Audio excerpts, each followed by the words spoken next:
आज big stock में अभी के लिए दो ही हैं, मैं कोशिश करूंगा कि 9 बजे थोड़े से और ऐड कर दूं। एक कोल्ड ड्रिंक से जुड़ा हुआ, एक हार्ड ड्रिंक से जुड़ा हुआ स्टॉक है। पहला है वरुण बेवरेजेस। वरुण बेवरेजेस मुझे कुछ बड़े साइन दे रहा है ब्रेकआउट के। चार्ट पर काफ़ी मजबूत है स्टॉक और 1 साल की रेंज का एक ब्रेकआउट है। और अगर आप देखें, ये देखिए स्क्रीन पर, और अच्छी स्पेस में अच्छा शेयर है। ऑल टाइम हाई के करीब ये स्टॉक आया और इसका एक वो बियर वाला वो पेंडिंग है मूव। अगर वो आ गया तो बहुत बड़ा पॉजिटिव। बॉटलिंग करेंगे बियर की बॉटलिंग वाला वो पेंडिंग है, क्योंकि वो पेप्सी के साथ जो उन्होंने एक्सटेंड किया था उसमें उन्होंने एक्सक्लूसिविटी हटा दी थी। अगर वो आ गया तो बड़ा पॉजिटिव होगा, लेकिन अगर वो नहीं भी आया तो भी स्क्रीन पे कुछ तो स्ट्रेंथ दिख रही है यहाँ पर। ठीक है, 3 एक्चुअली बिग स्टॉक्स में, 2 लिखे गलती से। इसके अलावा दूसरा है यूनाइटेड स्पिरिट्स। यूनाइटेड स्पिरिट्स को मैं ग्रीन ले रहा हूँ। आज सुबह जेपी मॉर्गन की एक बहुत इंटरेस्टिंग रिपोर्ट आई है। यूएसएल पर ओवरवेट रेटिंग है, 1510 के टारगेट हैं, और यूके का एफटीए भी फाइनल हो गया है, तो मुझे लग रहा है उसका भी थोड़ा सा एक पॉजिटिव इम्पैक्ट इस पर आना चाहिए। FY 27 के लिए ग्रोथ आउटलुक स्ट्रांग है। प्रेस्टीज एंड अबव सेगमेंट, जो कि हाई मार्जिन बिजनेस होता है, उसमें डबल डिजिट ग्रोथ संभव है।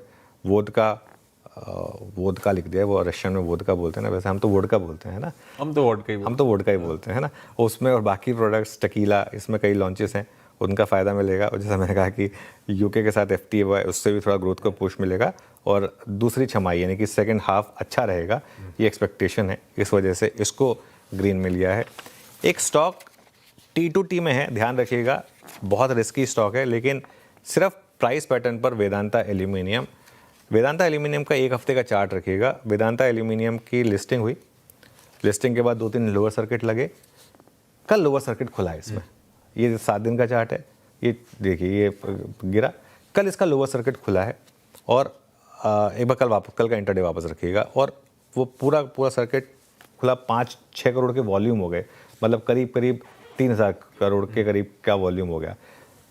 जिसको बेचना था ना अब तक, वो मिलने के बाद वो बेच चुका है, क्योंकि चलिए 2 दिन लोअर सर्किट ला, लोअर सर्किट में बहुत लोग नहीं बेच पाए होंगे। कल तो सर्किट खुला और उसके बाद इतना वॉल्यूम हुआ, उसमें लोगों ने बेच दिया। आज सुबह 2 इंटरेस्टिंग ब्रोकरेज रिपोर्ट आई है, एक सिटी की, एक कोटक की, दोनों पॉजिटिव हैं। सिटी ने 560 के टारगेट दिए हैं, पॉजिटिव कैटलिस्ट वॉच लिस्ट में शामिल किया है।